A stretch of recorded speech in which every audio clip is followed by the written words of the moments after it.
दोस्तों, ये एंटेना के दूसरे क्वेश्चन हैं। देखिए इसमें जो आपका क्वेश्चन है, a transmission line is feeding 1 watt of power. देखिए you know what are the transmission lines, okay. तो इसमें जो ये बोल रहा है कि यही कि a transmission line is feeding 1 watt of power to a horn antenna having a gain of 10 dB. What are the given conditions? देखिए power input to horn antenna, यानी कि ये जो है ये आपको क्या दिया है, input power. This is your input power to antenna which antenna, it is horn antenna. This is 1 watt. अब इसने आपको क्या दिया, gain of antenna, gain of antenna, this is equal to 10 dB। तो 10 dB means what, 10 times, that means linear। आपको ratio निकालना है ना। तो इसने पूछा है एंटेना जो है it is match to the transmission line होती है। तो the total power radiated by horn antenna is, तो पावर रेडिएटेड कितनी होगी, आपने पढ़ा है ना, G is equal to P radiated by P input.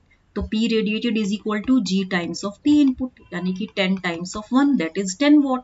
तो आंसर कितना आएगा आपका, 10 वॉट। तो ये आपका सिंपल क्वेश्चन है, ये है, ठीक है। नेक्स्ट क्वेश्चन है फॉर, ये क्वेश्चन है आपका फॉर ये रुके, अच्छा ये क्वेश्चन है आपका कि the radiation pattern of an antenna in spherical coordinates is given as. देखिए ये आपको दिया है theta is equal to cos 4 theta. तो इसमें आप देखिए जो रेडिएशन पैटर्न है, आरपी मतलब रेडिएशन पैटर्न, ओके। ये आपको कितना दिया है, F of theta is equal to cos to the power 4 theta for what, 0 less than equal to theta less than equal to pi by 2। अब इसमें स्फेरिकल कोऑर्डिनेट सिस्टम है।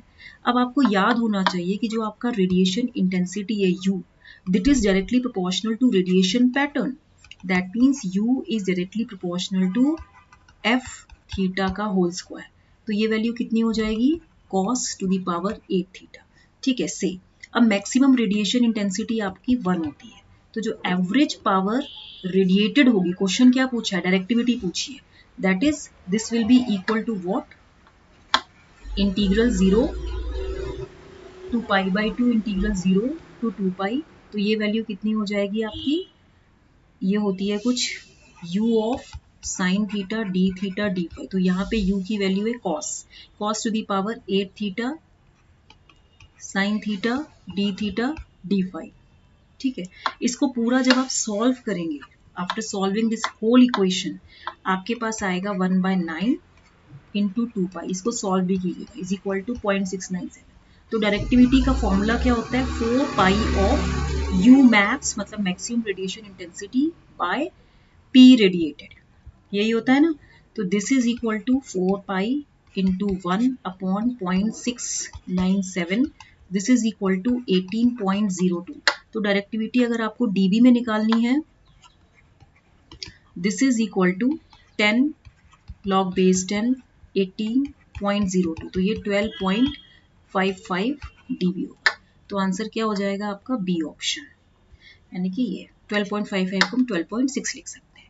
Next question है आपका, ये क्वेश्चन देखिए, for an antenna radiating in free space electric field at a distance of 2 kilometre. मैंने अभी कौन सा क्वेश्चन था, रुकिए, ये जो क्वेश्चन था एक्चुअली अर्लियर ये 8th क्वेश्चन था। तो एक्चुअली कुछ क्वेश्चंस हो जाते हैं, इस प्लेस ये 9th करवाया मैंने आपको, फिर ये 10th करवाया, 2 क्वेश्चन करवाए, अब ये 11th है, ठीक है। इसमें देखिए आपको क्या क्या दिया, what are the given things. For an antenna radiating in free space the electric field at a distance of 1 kilometre is, देखिए E at a distance of 1 kilometre is कितना दिया है, 12 मिलीवोल्ट पर मीटर, ठीक है। Also we know, इसने बोला है E is inversely proportional to R. R is the distance and E is measured. So electric field at a distance of 2 kilometre कितना हो जाएगा।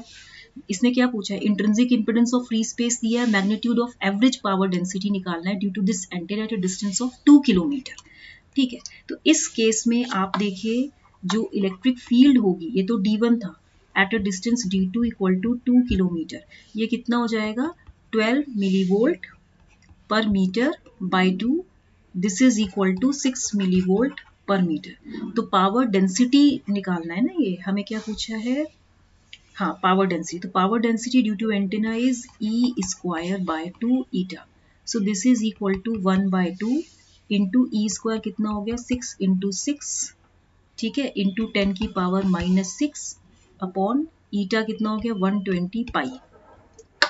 जब आप इसको पूरा सॉल्व कर लेंगे तो your answer comes out to be 47.7। Please take out the calculator, side by side आप सॉल्व भी करते रहेंगे, कॉपी में नोट कर लीजिए। 47.7 नैनोवाट पर मीटर स्क्वायर, तो आंसर आपका 47.7 नैनोवाट पर मीटर स्क्वायर हो गया। अब हम करेंगे 12th क्वेश्चन, ठीक है।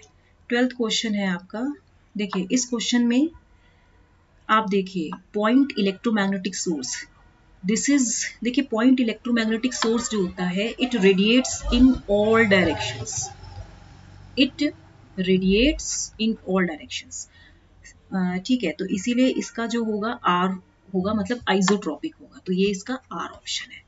डिश एंटीना क्या करता है, it radiates electromagnetic energy in any particular direction, किसी एक डायरेक्शन में वो ही रेडिएट करता है signal, with narrow beam width and high directivity, with narrow beam width and high directivity, this is what beam width and this is directivity।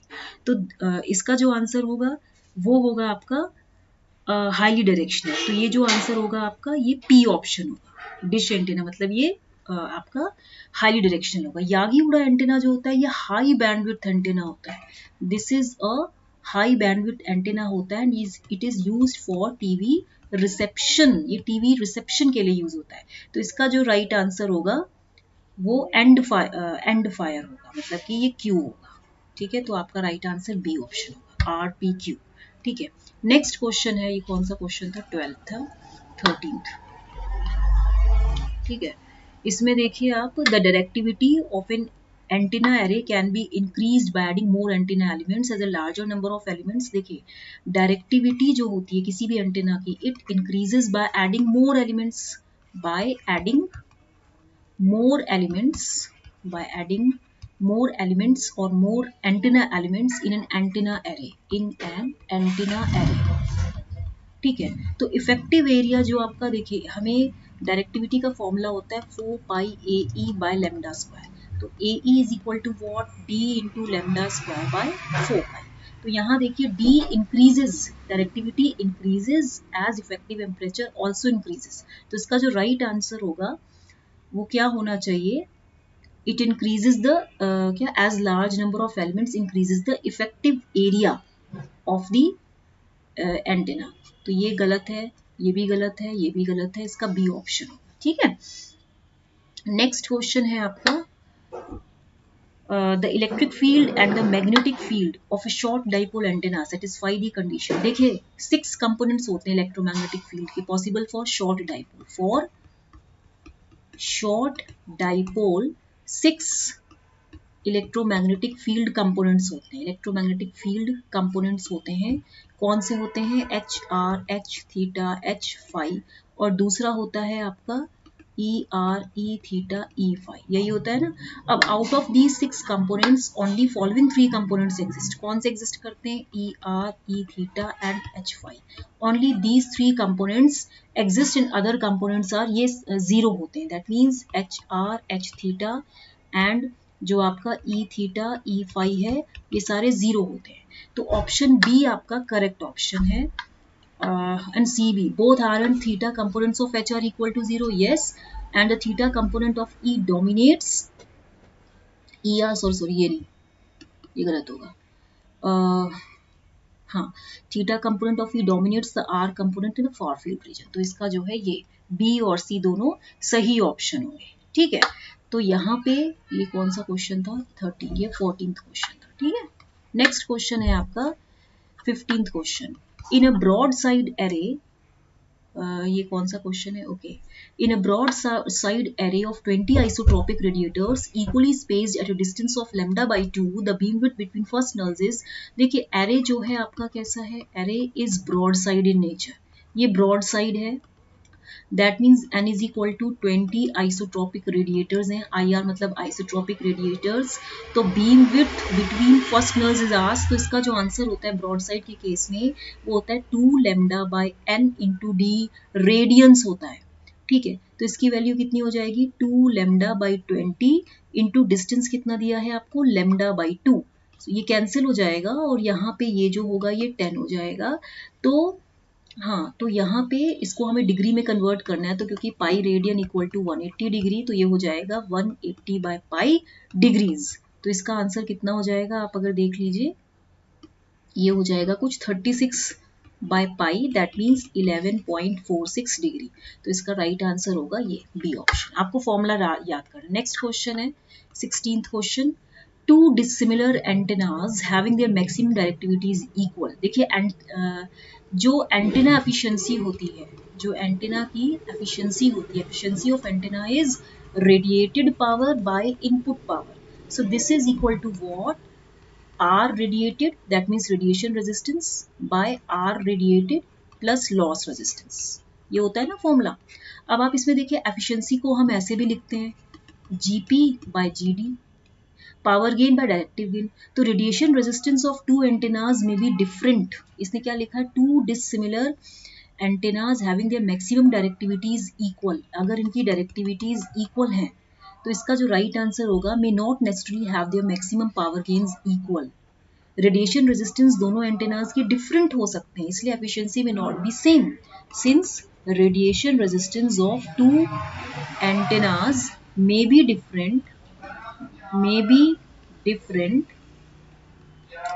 hence efficiency may not be same. इसीलिए जो indicates की power gains भी not be same. इसीलिए जब efficiency same नहीं है तो power gains भी सेम नहीं होंगे. तो इसका राइट ऑप्शन सी. तो अगर आपको क्वेश्चंस अच्छे लगे हो तो लाइक शेयर सब्सक्राइब करना मत भूलिएगा.